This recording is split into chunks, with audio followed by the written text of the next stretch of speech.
So in the last video, we talked about the immigration reauthorization funding through 2029.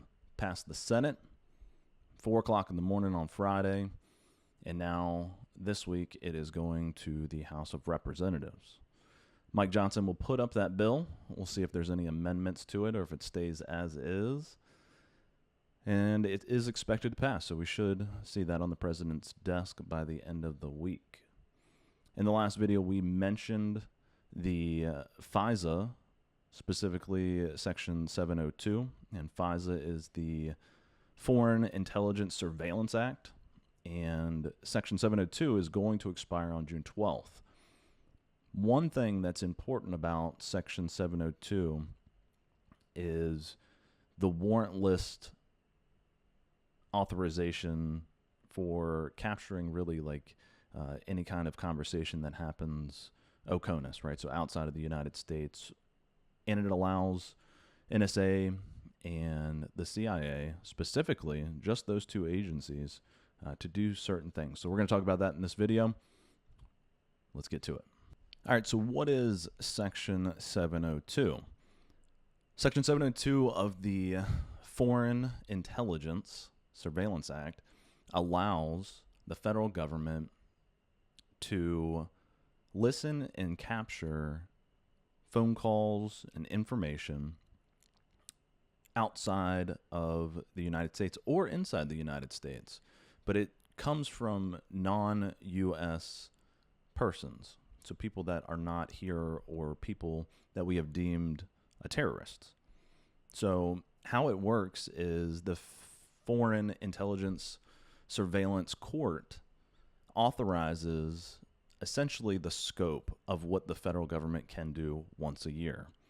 And then the federal government agencies, so think about the FBI, the CIA, NSA, those agencies just work underneath of the scope that the courts have authorized. And they do that once a year. Where it becomes controversial is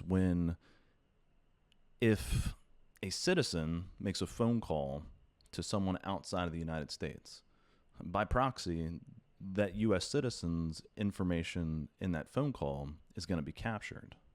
All of their data, all of the cell phone information, emails, all of the things that you would generally want to capture from a terrorist is also captured from a U.S. citizen just by proxy. And so what the FBI has done in the past, and they still continue to use to this day, is what they call the backdoor access. So when this data is collected, it goes into a database, and that database is searchable. So FBI agents can just type in a name or an email address or a phone number, and information starts popping up, whether it's a U.S. citizen or not. And so that is a little bit of a controversial topic about big government capturing U.S. citizens' information. One thing to note here, it's just an important one, is most citizens do not want to have their information collected by the government, at least not the conversations that they're having on the phone. But because 702 exists, the U.S. government has stopped terrorist attacks from happening. We look back at the 2007 New York City subway bombing. It didn't happen, but it was a plot to do it, and it was caught because of Section 702, because the government was listening in on non-U.S. persons inside and outside of our country. So it does have its applications that are approved, I guess you could say, or palatable to most of the public. And that's a good thing. This is a very intrusive section of their Surveillance Act, the Foreign Intelligence Surveillance Act. So it's important to distinguish, is the intrusiveness worth, or does it outweigh the privacy or your expected privacy in a phone call?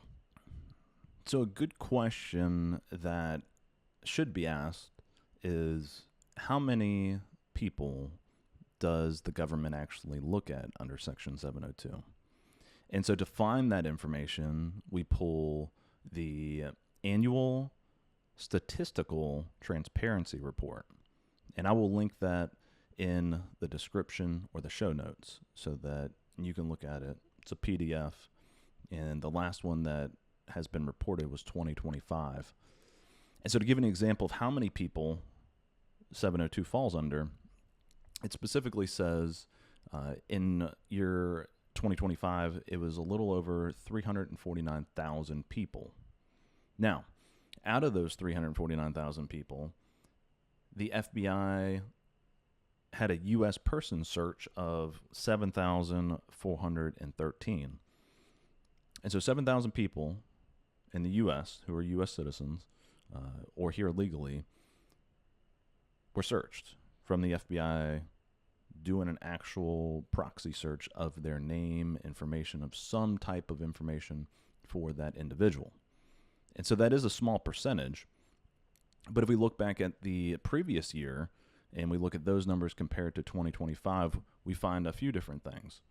So in 2024, the amount of people that 702 actually affected was 291,000, which is a little over that. And so that's a 20% increase in 1 year. But that's not even the biggest number, because you take it back a couple years before that, and it hit 700,000 under the last administration.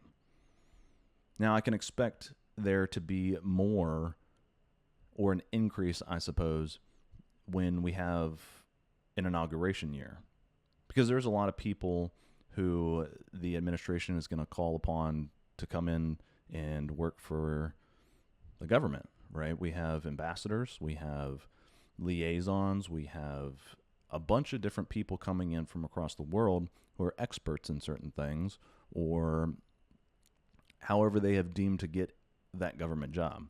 And so those phone calls, those searches, they're going to be increased a little bit. For the amount of people that the U.S. citizens were searched in 2024, that is actually up. It was 5,500 in 2024. Obviously, it was 7,000, a little over that in 2025. And so there is an increase, again, with the FBI actually doing a person search. And so these are some pretty important numbers. One thing to really pay attention to these numbers, and it goes over this in the report, is it's a batch.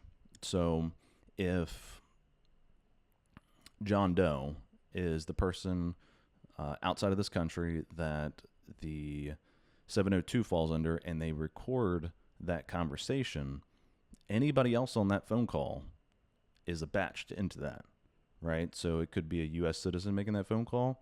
It could be two non-U.S. citizens making that phone call.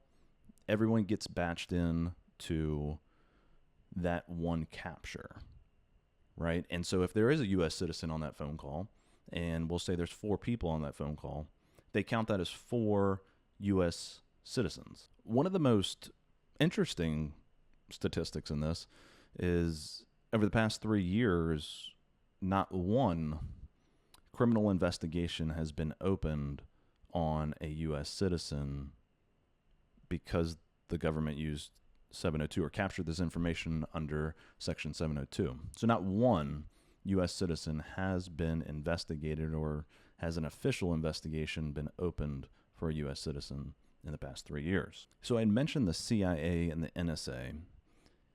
In 2024, the Reforming Intelligence and Saving America Act added an expansion to 702. And essentially what the Reforming Intelligence and Saving America Act is how do we capture foreign intelligence information? Or just intelligence in general, really, is what it's covered into there. But in this particular case, the expansion of 702 in 2024, they added definitions that included drugs. So we added opioids, cocaine, fentanyl, precursors to those drugs.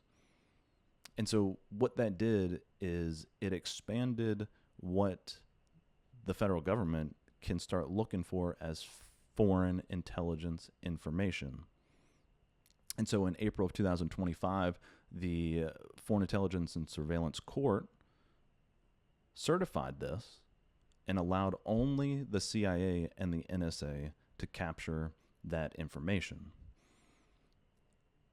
The thing that people are pointing out is that the Department of Defense in that same time frame had been making strikes on boats that are doing drug trafficking through international waters.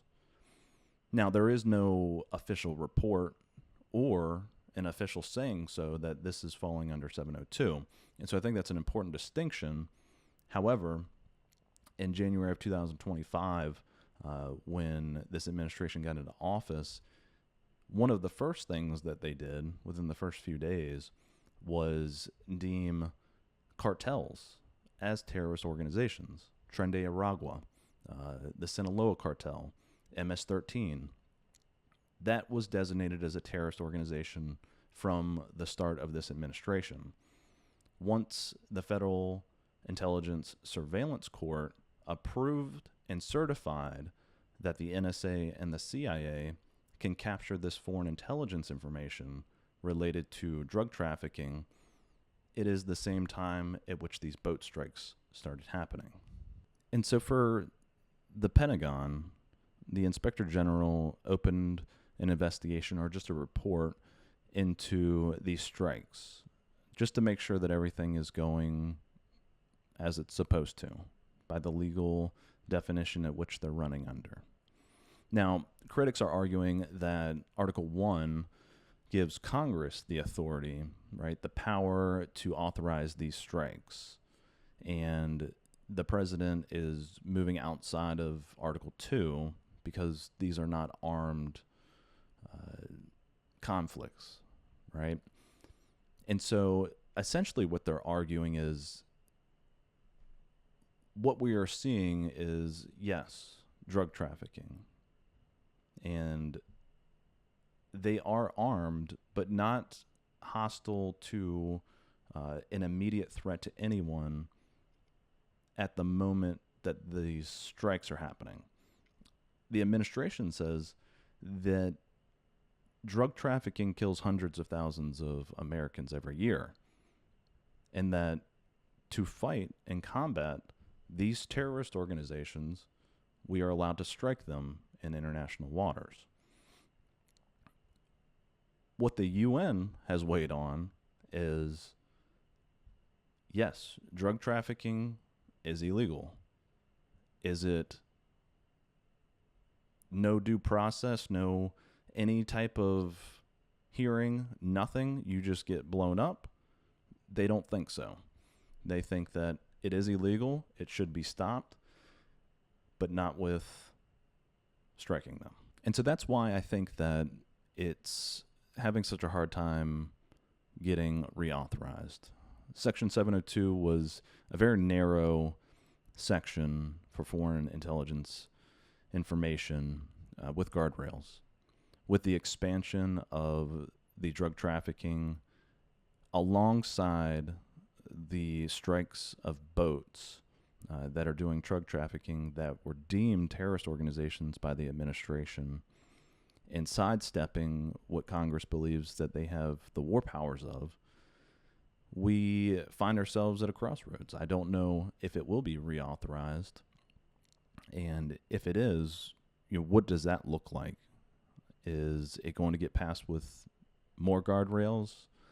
As is, we'll have to wait and find out.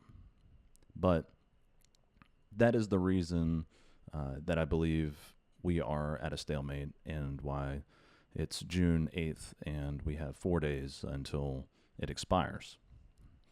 And really, it's been pushed along a couple times in Congress, right? So it originally had a sunset date back in April, and it got a 30-day extension and a couple of other extensions, and now we're getting pretty close.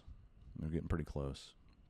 And to give you context at how important Section 702 is, it accounts for about 60 to 70% of the intelligence information for the president's daily report.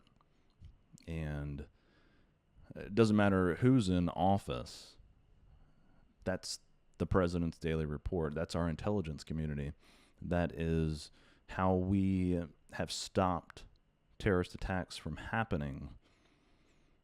I wish there was an easier workaround of this, because I do think it's an important section that is utilized appropriately, but also taken advantage of, right? We can't say that it works perfectly all the time. There are cases where the FBI utilized that information for nefarious things, personal things. And so with the good comes the bad. That's where I stand on it. I hope it gets reauthorized. I hope that there is guardrails on it. The problem with it is I don't know who you have as the watchdogs. Who can oversee the most sensitive foreign intelligence information outside of the government? And that's nobody. Nobody can oversee what the government is doing in that aspect, because this is some of the most important intelligence information, most critical intelligence information that we have. And so Congress is really kind of your only hope here, right? You'll have closed door meetings and skiffs to make sure that everything is working the way that it's supposed to, that no one's being nefarious with it, that the FBI, the NSA, the CIA, that everyone is playing with the kickball that they were given. And I hope that they can come to an agreement to get this passed. But until next time, that's where we stand. There are some things happening right now in the D.C. court. We have a court case, which I'm going to cover, that is on the UFC fight for America 250, which is happening on June 14th. Happens to be the president's 80th birthday as well. And there's two people from Virginia that have put an injunction on that event. And in the next video, I'm going to go into what that injunction is and what they're citing, because some of it's pretty interesting. Like and subscribe. We have a website called govwatch.app, APP. Check it out. It's got all the information about what Congress is doing, all about your elected officials, maps on congressional districts, information on current president, past president. Go check it out, govwatch.app. Like and subscribe. We'll see you next time.